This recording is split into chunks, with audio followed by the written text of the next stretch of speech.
Vamos acalmar nossos corações, nos elevando nosso pensamento a Deus, mentalizando a figura do nosso irmão maior, nosso guia, nosso exemplo, Jesus Cristo,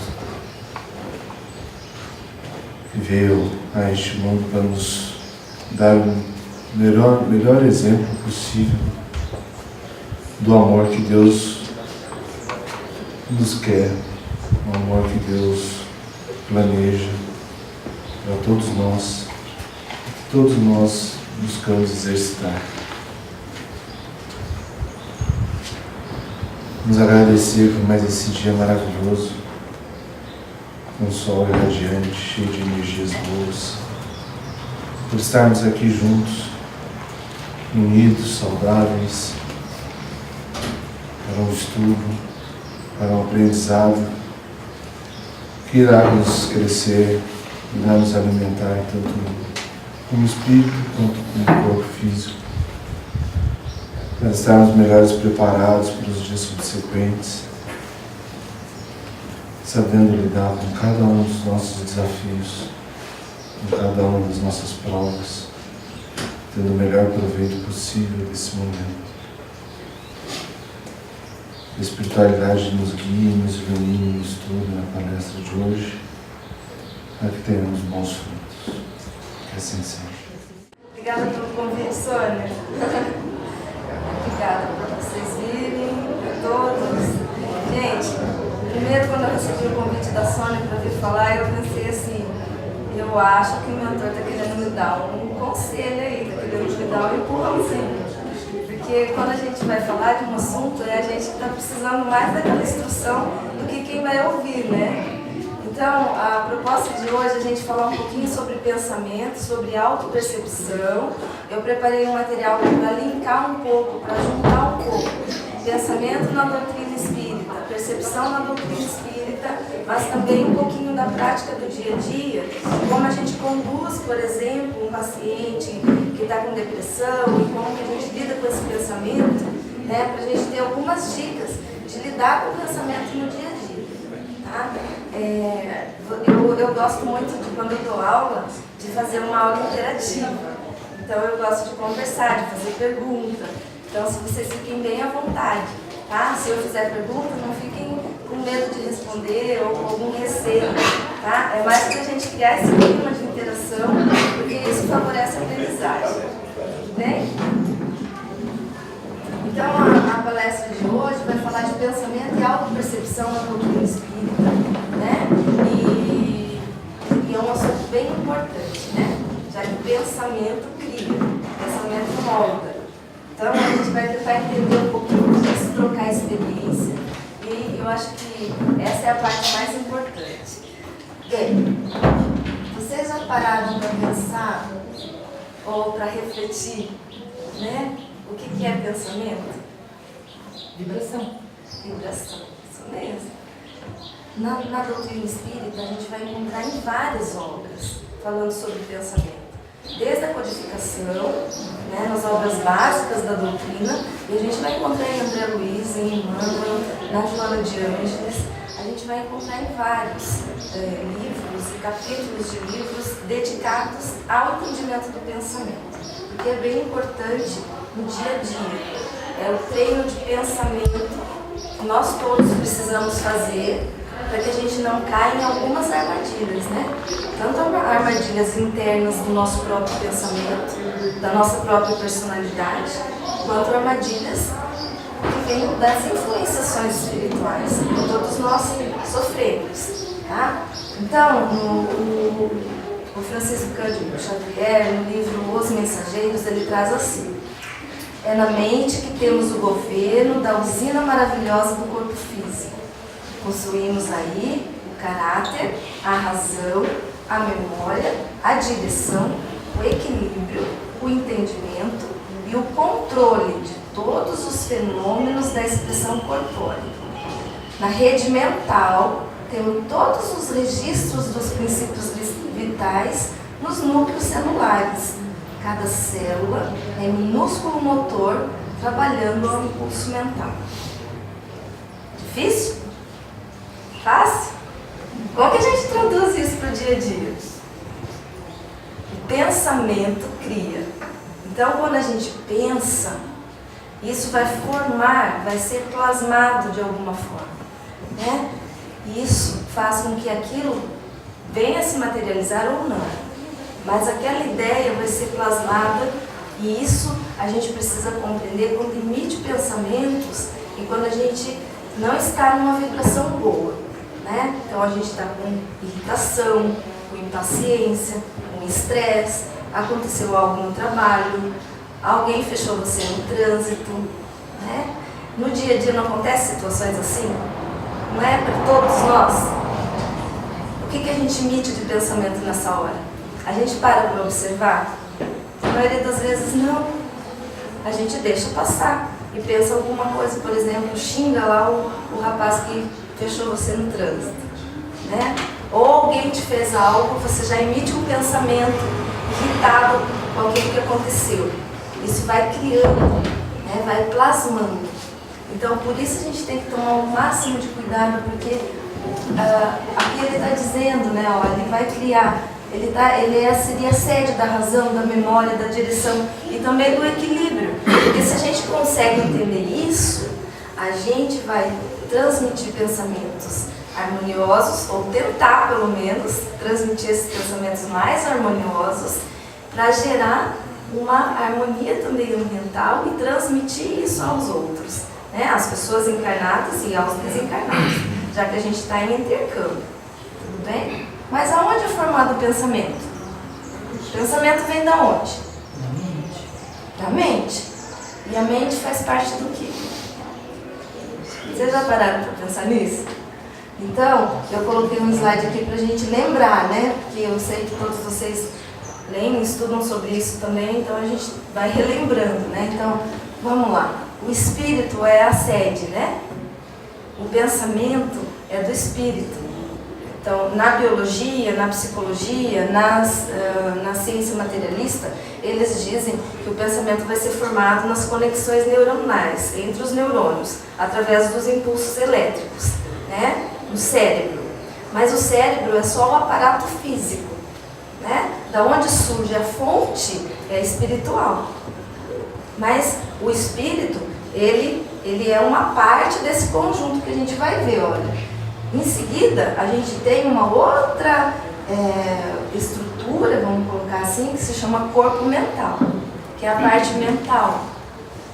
Não dá para passar do espírito para o corpo físico, porque tem camadas, tá? Então, primeiro o espírito, aí corpo mental, que é a mente, e então vem o perispírito. A gente estuda bastante sobre o perispírito, está na codificação, né? Kardec traz no livro dos espíritos, traz no livro dos médios, traz no Evangelho segundo o Espiritismo. Aí o duplo etérico, segundo as leituras que eu fiz para montar essa palestra, eles dizem que o duplo etérico ele não foi dito por Kardec na codificação, nos 5 livros básicos, mas depois encontra-se a menção do duplo etérico na revista espírita do Kardec, né, e em outros textos daí já codificados pelos médiuns, né? Então, por André Luiz, por Emmanuel, que vai trazer a noção do duplo etérico, que seria o corpo energético e corpo físico. Então, veja só, corpo físico, corpo material, né? Duplo etérico, que é o corpo energético, aí o perispírito, o corpo mental e o espírito. Então, o corpo mental, ele é como se fosse a linguagem do espírito.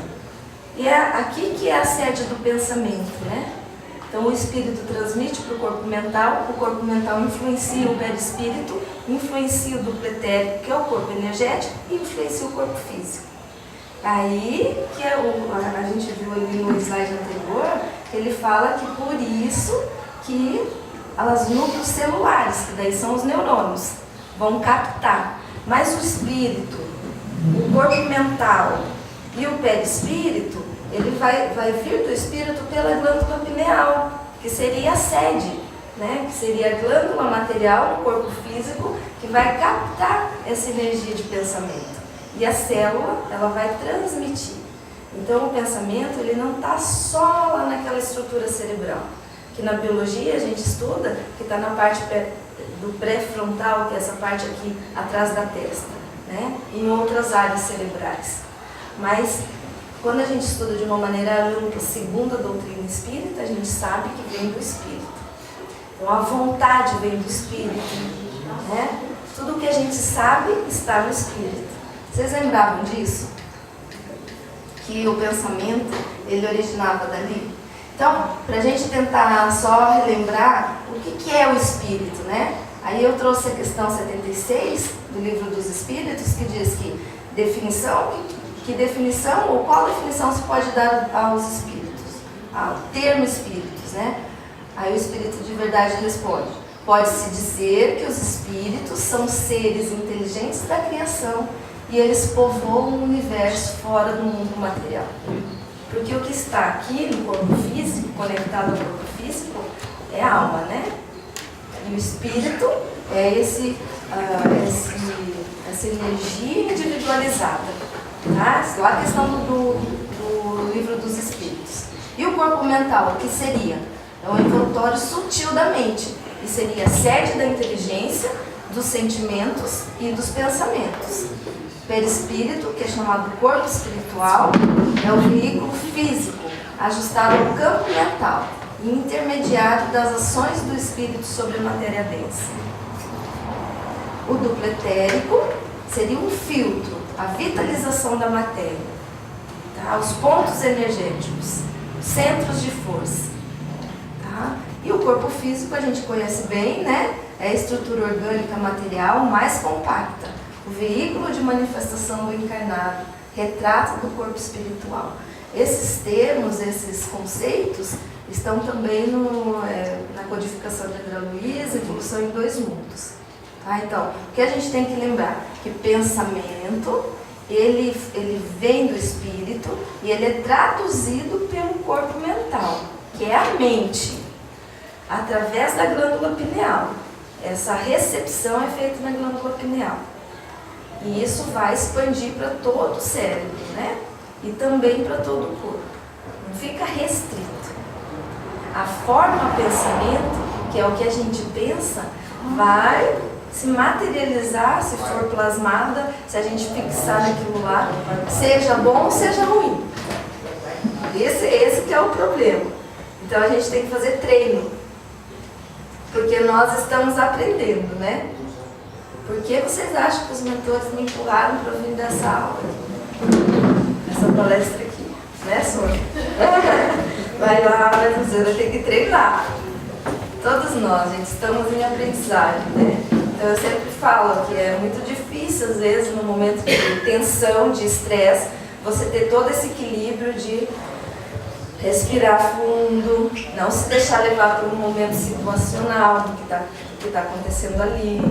Então a gente vai aprendendo com as experiências também, né? Então aqui seria o resumo do que a gente pode retomar de pensamento. Aí, por que eu coloquei essa imagem? O que parece? Novelo? Quem viu o novelo? Quem olhou esse viu o novelo? É um gato. Quem viu o gatinho? Todos nós, né? Na verdade. Mas é uma brincadeira para a gente falar que pensamento cria, né? Pensar é criar. A realidade dessa criação pode não exteriorizar-se de súbito no campo dos efeitos transitórios, mas o objeto formado pelo poder mental, vem lá do corpo mental, vive no mundo íntimo, exigindo cuidados especiais para o esforço de continuidade ou extinção. Olha lá, está no livro Pão Nosso, no capítulo que ele fala sobre pensamento. Tá? Então ele quer dizer assim, a gente não dá tanto valor para pensamento, então a gente tem um pensamento e vai vivendo a vida, né? Só que cada pensamento, ele pode criar o que a gente chama de forma-pensamento, que é um correspondente no mundo energético. E aí, isso que vai fazendo muitas vezes a gente adoecer, porque essa forma de pensamento pode ser disfuncional, pode ser de conteúdo negativo, agressivo, ligado às coisas que a gente ainda tem que aprimorar no espírito, né? Durante a evolução. Então, por isso que a gente precisa fazer o que Jesus nos ensinou de orar e vigiar. Vigiar o pensamento. Só que a gente não para fazer isso. Vocês fazem? Faz. A maioria faz. Na maioria das vezes a gente deixa passar, né? E a gente não dá muito valor para isso.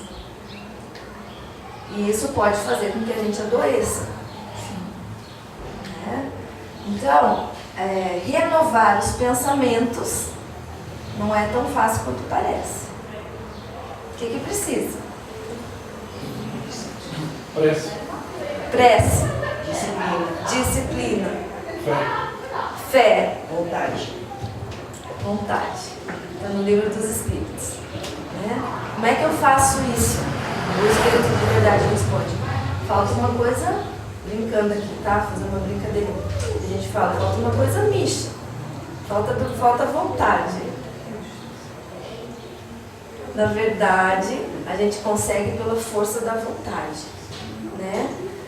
O Jung, a Joana de Ângeles, ela segue a teoria junguiana, né? O Jung, ele fala que o ser humano, através do processo evolutivo, ele precisa alcançar a individuação, que é tomar consciência da sua própria fragilidade, da sua própria vulnerabilidade, se depurar das questões que fazem um atraso evolutivo, por exemplo, não sei se atraso é a melhor palavra, mas que faz a pessoa ficar sem evoluir, né? Que é o egoísmo, a ambição, né? O orgulho. Então, quando o espírito vai se liberando desses fatores que atrasam o processo evolutivo, ele vai se depurando como espírito e ele vai alcançando um processo que ele chama de individuação. Então, na verdade, se a gente for trocar em palavras simples, é a autopercepção que a gente precisa treinar. A gente prestar atenção no próprio pensamento. O que passa na nossa cabeça? Que tipo de emissão eu estou fazendo? Esse pensamento é harmonioso?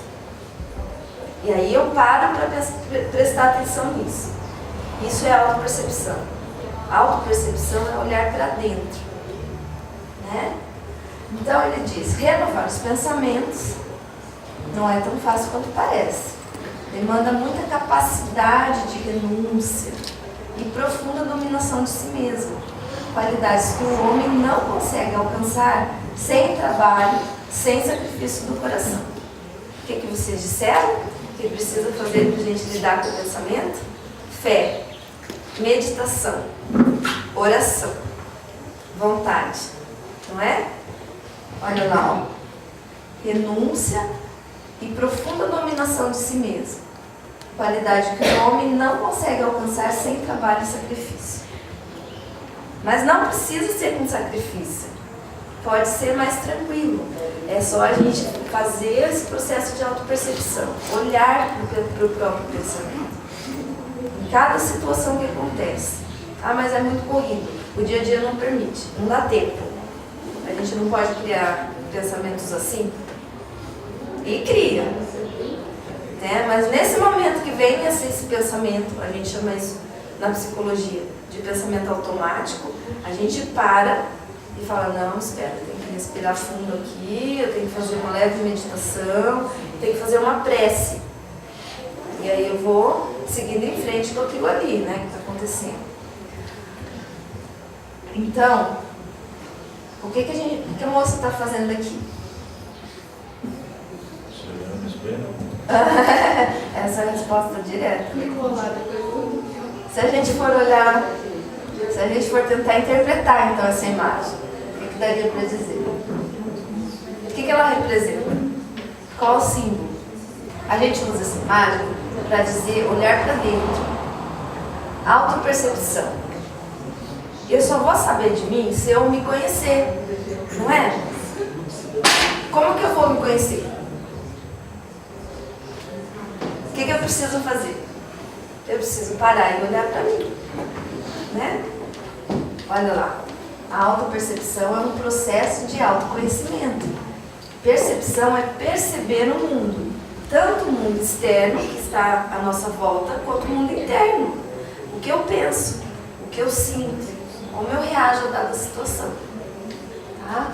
Então, lá no Livro dos Espíritos, o Kardec faz a pergunta: mas qual é o meio mais prático e mais eficiente para aperfeiçoar-se nesta vida, resistindo à tentação do mal? E o Espírito de Verdade responde: um sábio da antiguidade disse: conhece-te a ti mesmo.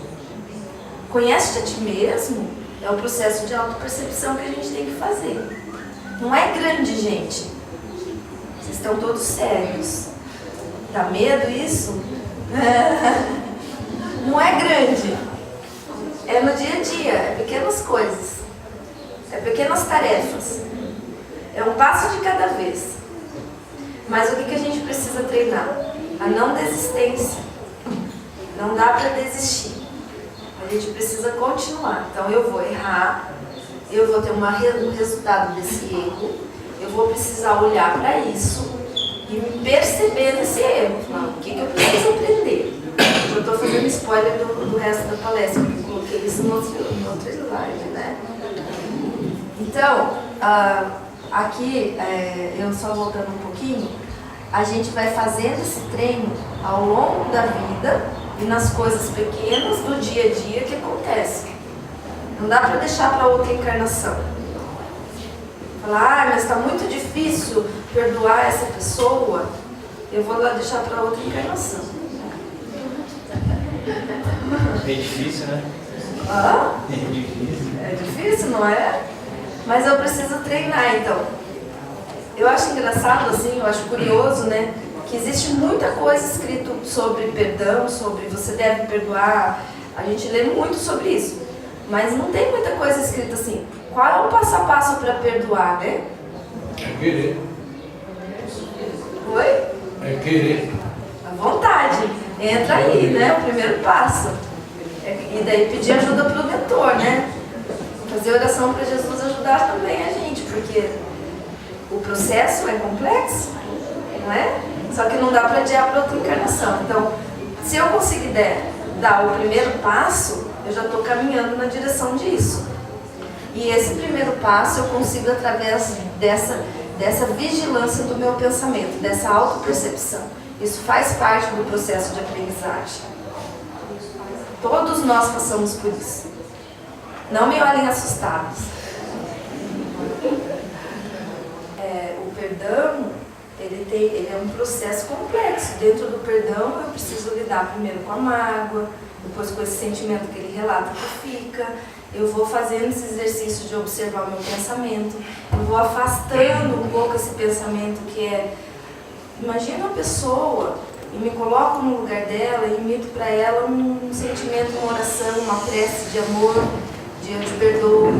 E com o tempo isso vai amenizando. No dia a dia, quando a gente está na situação, o pensamento é muito rápido. E é o exercício de meditação, de reflexão, de oração, de trabalho, de conhecer, de estudo, que faz a gente, naquele momento, acessar esse conhecimento para conseguir lidar com a situação. Então, por isso que depende de treino. Eu trouxe aqui um pouquinho a parte da psicologia que fala de pensamento, que foi desenvolvida pelo autor Aaron Beck, que é esse senhorzinho, né? Ele desenvolveu uma teoria que faz um treinamento de pensamento na vida, na prática. Então, a pessoa faz a terapia e aprende esse treinamento, né? E o Beck diz assim: as ideias não só podiam controlar os sentimentos mais intensos de uma pessoa, como também eram capazes de modificá-los. Então, o pensamento pode controlar o sentimento e pode modificá-lo. Se eu pensar de uma maneira mais funcional, entender, praticar, eu vou começar a sentir menos ressentimento, menos mágoa, menos raiva, menos impaciência. Porque o pensamento para esse autor, ele que desenvolve essa teoria cognitiva, né, que é chamada de terapia cognitivo-comportamental, ele diz isso, que a força está no pensamento. É através do pensamento que a gente faz a mudança, né? E isso vai muito de acordo com a doutrina, né? Para o Beck, ele diz assim, primeiro o indivíduo pensa, e esse pensamento vem do espírito, como a gente viu. Só que na psicologia não vai falar da parte espiritual, né? Vai falar da parte física.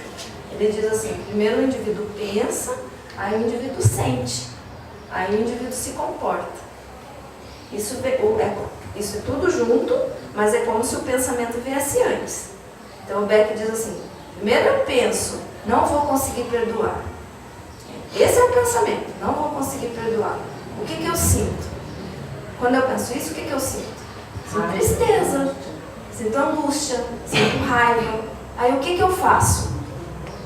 Qual é a ação? Qual é o comportamento? Eu me afasto.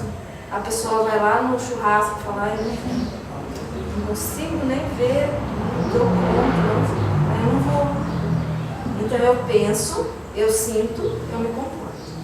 O Beck fala que esses três quadrantes, ele chama de enquadramento tríplice, né? Ele fala que isso gera doença. Porque se o meu pensamento ficar só, eu não consigo, eu não posso, eu não dou conta, eu sou fraco, eu sou feio, ele classifica esses pensamentos e ele chama esses pensamentos de disfuncionais. Porque não ajudam a pessoa, não são funcionais na vida da pessoa. A pessoa com pânico e depressão que mais pensa essas frases. Que mais pensa essas frases. Aí vem a terapia. Né? Aí a terapia ajuda ela a entender que essa é uma instância de pensamento e ela pode modificar com o que a doutrina nos diz. Com a vontade, com o esforço, né? Com a renúncia muitas vezes, porque eu vou também ter que ceder um pouco, né? Para poder aprender. O Beck ele trabalha com 3 elementos bem importantes nessa teoria do pensamento dele. Então eu uso essa imagem para a gente poder associar. Quando cai uma gotinha na água, ela vai formar esses círculos, né? Então veja lá, ó. Essa gotinha que caiu, ela aciona uma coisa que a gente tem dentro da gente no inconsciente que se chama crença. Essa crença ela é desenvolvida pelas nossas experiências. Não é crença religiosa, é crença do que eu acredito.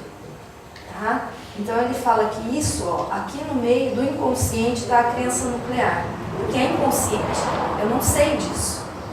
Quando ele fala e se comove, quando ele traz a história dele e se comove, o que aconteceu? Uma lembrança, uma memória, acionou a crença nuclear dele de desamor. Porque ele falou, não foi a gente que falou, ele disse, eu não recebi afeto da minha mãe.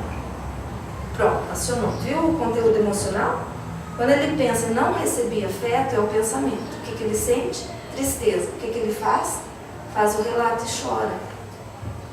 Essa é a teoria na psicologia. No caso, por exemplo, a questão do pensamento, ele é exatamente como uma vasilha presa no chão, cheia de água suja. Como é que nós fazemos para limpar aquela água? Nós colocamos água limpa até aquela água suja sair. No caso, por exemplo, do rapaz com uma mágoa profunda com a mãe, o primeiro pensamento que ele tem que ter e colocar na mente e trabalhar esse pensamento é: graças a Deus que minha mãe não me abortou. Se ela não me abortou é porque ela tinha amor. Isso, perfeito. Esse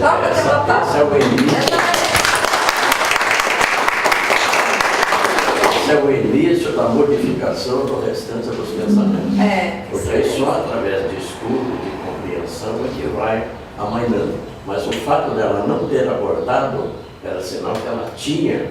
Entendeu? Porque o primeiro sintoma, quando a gente não tem amor, é querer tirar.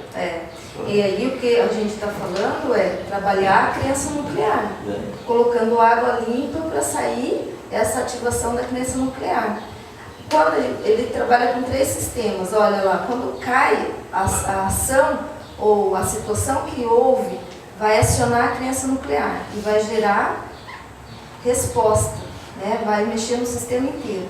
E ele chama esse segundo contexto de inconsciente também, E ele chama isso de crença intermediária, porque ela faz a relação entre o que é inconsciente com o que é consciente, que é do pensamento. E na instância externa, o pensamento. Então ele diz, existe uma crença nuclear, existe uma coisa que faz o intermédio e existe o pensamento.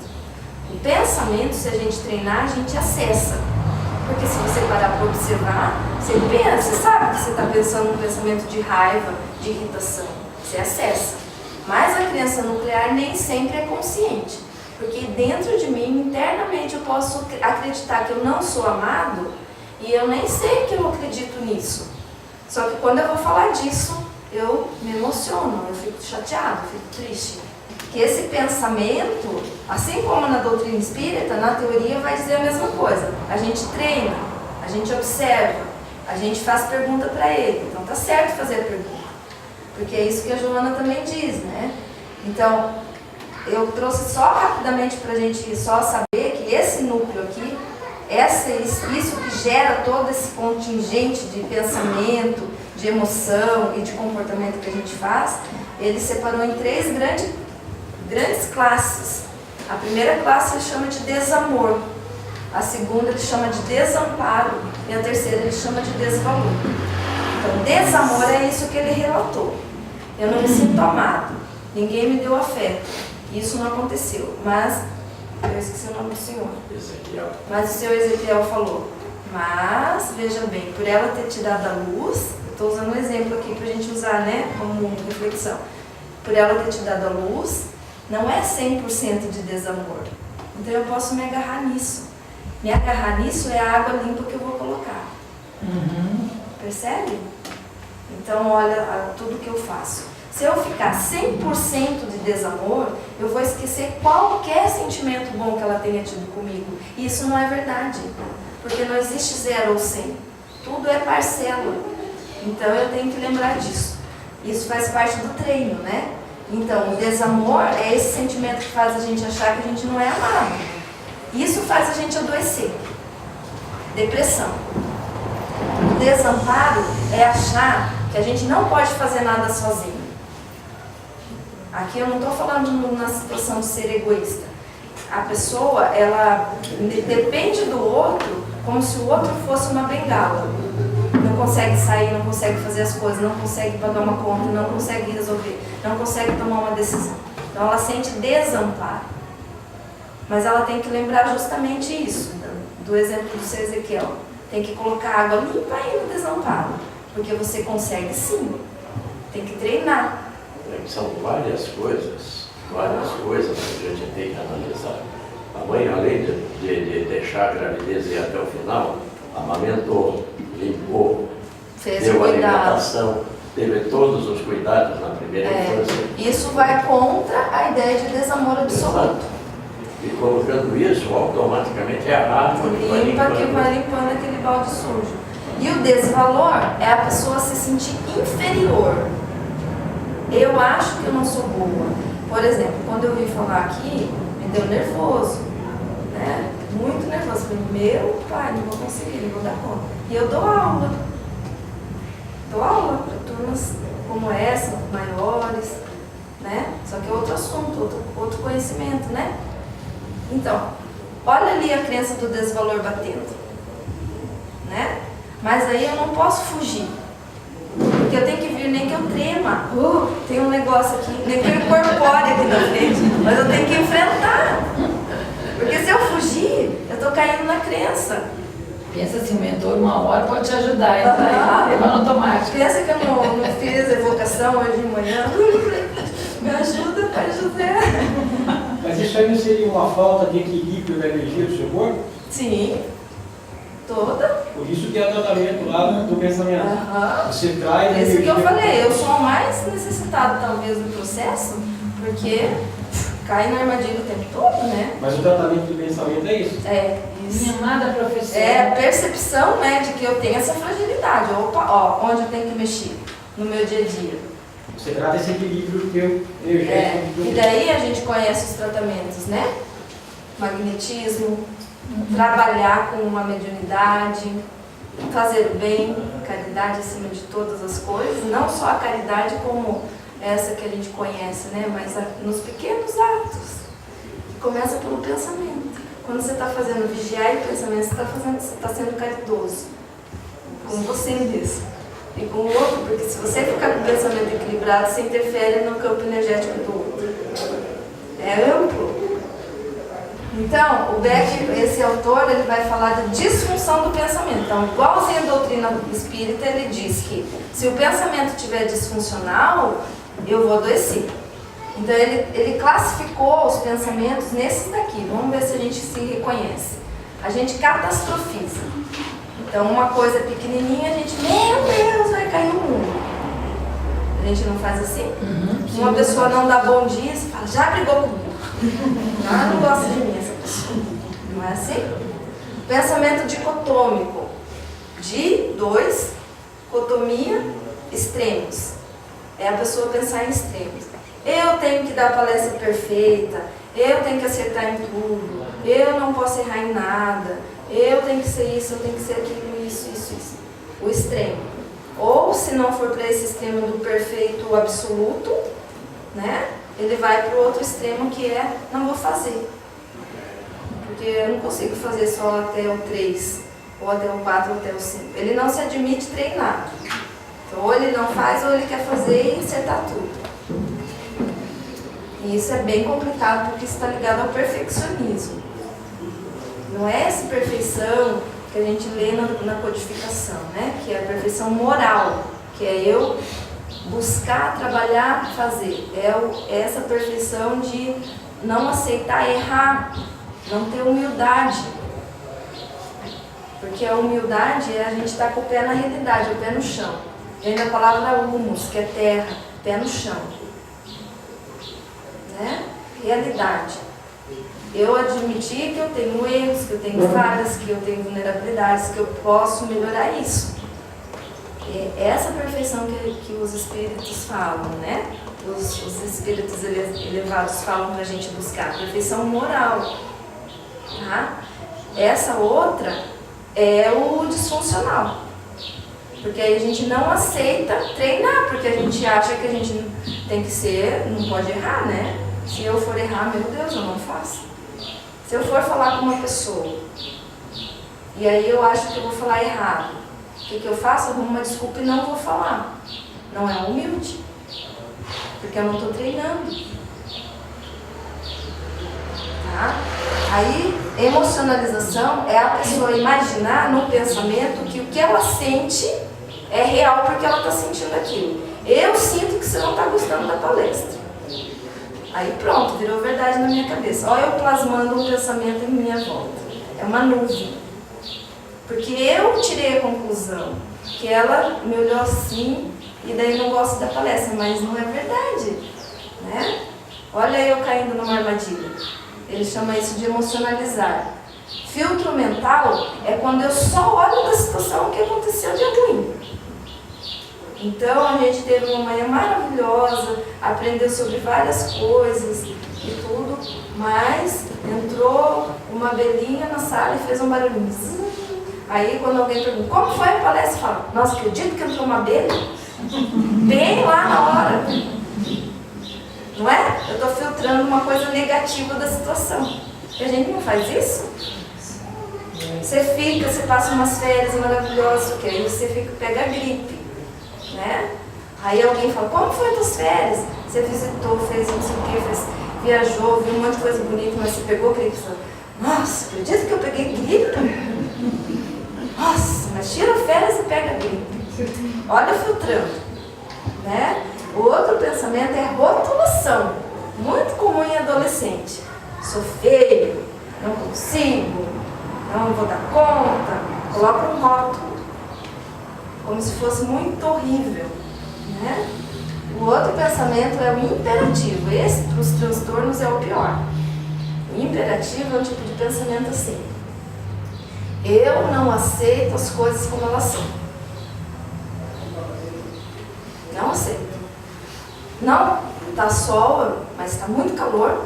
Deveria estar chuva, deveria estar frio. Está frio, está muito frio. Deveria estar calor. Não é? O imperativo, a gente quer dar uma ordem na vida. A gente quer falar que a vida não poderia ser daquele jeito que ela é. Se alguém brigou comigo, isso não deveria ter acontecido, aquela pessoa não poderia ter falado isso, o fulano não deveria ter feito desse jeito, a vida não poderia ter feito daquela forma. Eu esqueço tudo o que aconteceu nas outras vidas, que eu também errei, que eu também causei alguma coisa para o outro, que talvez agora eu esteja recuperando, tendo a chance de recuperar isso pelo sofrimento, muitas vezes, né? Porque a vida foge a gente pelo sofrimento quando precisa. E aí eu esqueço isso e eu fico falando que a vida não pode fazer daquele jeito. Então o imperativo, ele cria, ele plasma em torno da gente uma nuvem muito densa, negativa. Porque eu estou olhando a vida e eu estou brigando com a energia da vida. Eu estou falando, você não pode fazer assim. E a gente tem que sair desse pensamento. Tem que treinar para sair desse pensamento imperativo. A gente desqualifica o positivo. A gente dá uma nota bem baixinha para as coisas boas da vida da gente e dá uma nota bem alta para as coisas ruins. É verdade ou não é? A gente vitimiza. Ah, isso acontece comigo. Lembra do desenho? Ó vida, ó céus, ó azar. Vitimização. Isso não poderia ter acontecido. É horrível que tenha acontecido. Eu estou vitimizando. A gente personifica. A gente acha que tudo é nossa culpa. Se aconteceu algo, é minha culpa. Se eu que fiz, eu que falei, eu que fiz. Olha o tamanho do ego. Numa outra palestra que eu assisti de uma psicóloga espírita, ela disse que quando o ego adoece, se chama egoísmo. Porque a pessoa só fica no ego dela. Né? Adivinhação, é eu tentar. Gente, isso aqui é sério para médium, viu? Porque o médium, aqui a gente está falando de pensamentos que foram estudados numa ciência materialista, né? Eles fizeram pesquisas e estudaram e classificaram esses pensamentos. Mas, por exemplo, vamos falar de uma pessoa que não é médium. Se ela tiver com um pensamento de adivinhação, ela vai pensar assim, eu não vou lá naquele encontro lá, porque vai dar ruim. Não vai acontecer nada de bom. Olha ela tentando adivinhar. Agora, se o indivíduo tem mediunidade, então piora a questão da adivinhação. Não é verdade? Então tem que treinar esse pensamento também. A leitura mental é eu ler, achar que o André está pensando na minha palestra. Eu tento pensar o que ele está pensando. Se a pessoa tem mediunidade e que consegue fazer isso, ela também se perde um pouquinho nesse processo. Né? E aí, para generalização, vocês conhecem, é pensar que vai acontecer de novo porque aconteceu uma vez. Então, aconteceu um erro, um acidente, um trauma, eu acho que vai acontecer novamente porque já aconteceu. Então, eu fico com medo. Então, são classes de pensamentos já estudadas, né? E que, dependendo disso, a gente adoece. O número de vezes que a gente fica nesses pensamentos. Tá? Aí, o que a gente faz? O que a doutrina fala para a gente fazer? Vocês falaram já. Reprogramar esses pensamentos. Reprogramar. Aí tem uma pergunta no livro do Manuel Filomeno, se não me engano, que diz assim, o homem que desperta, como procede diante dessas dificuldades?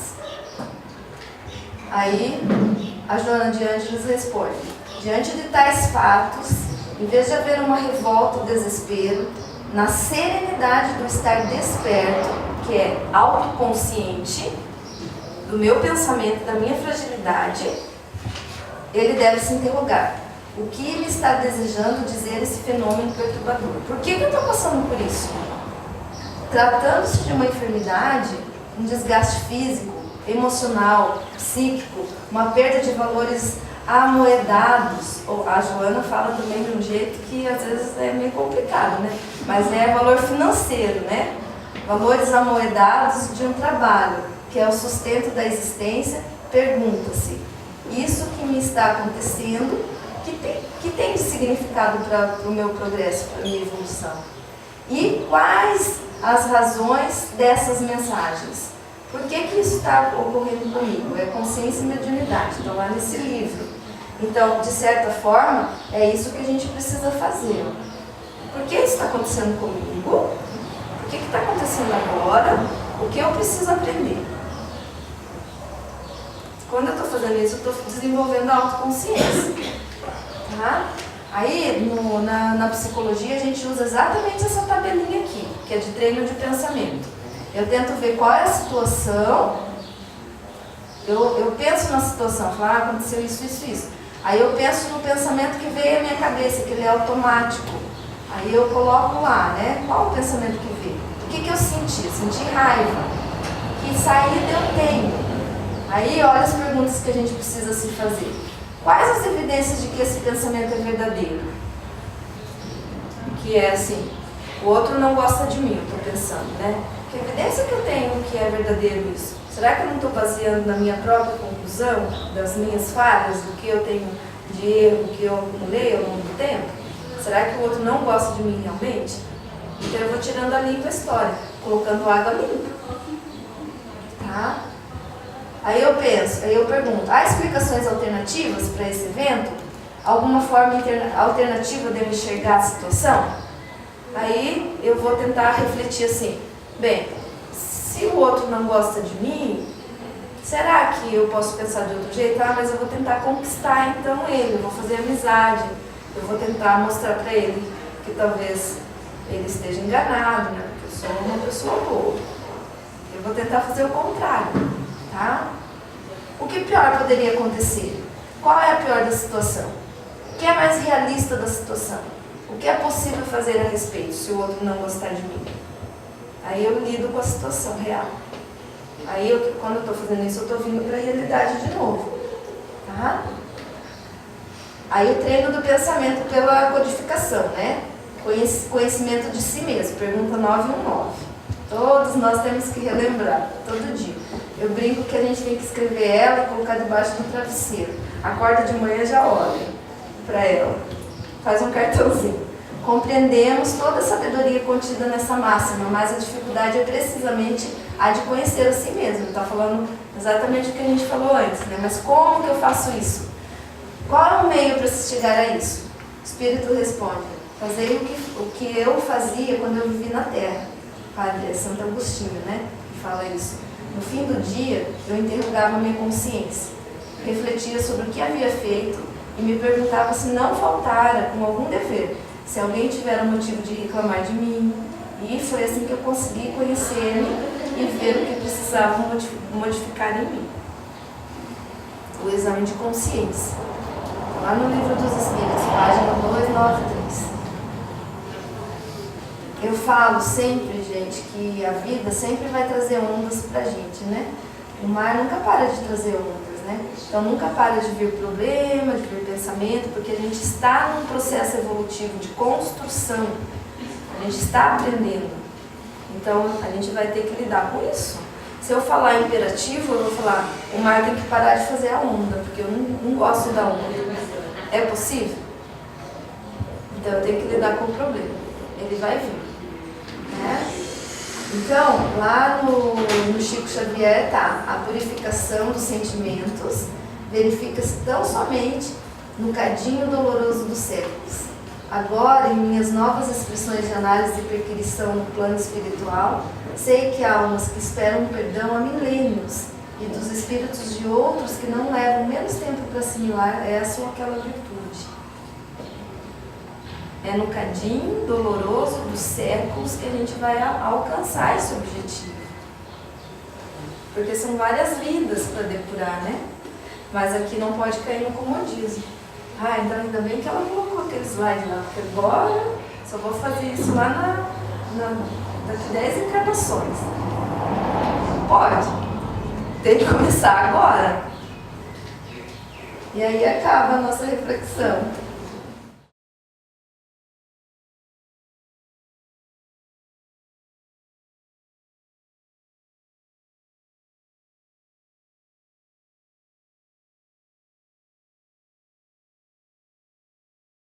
Levar nossos pensamentos a Deus,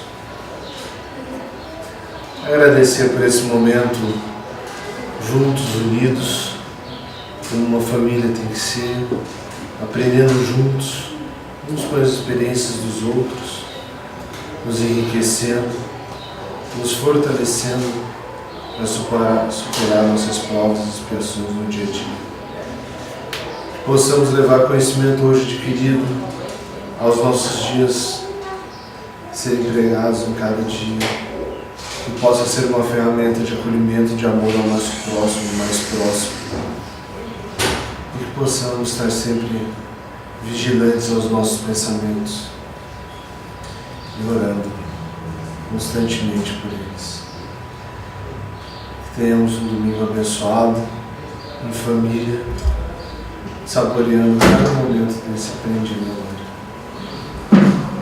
Que assim seja.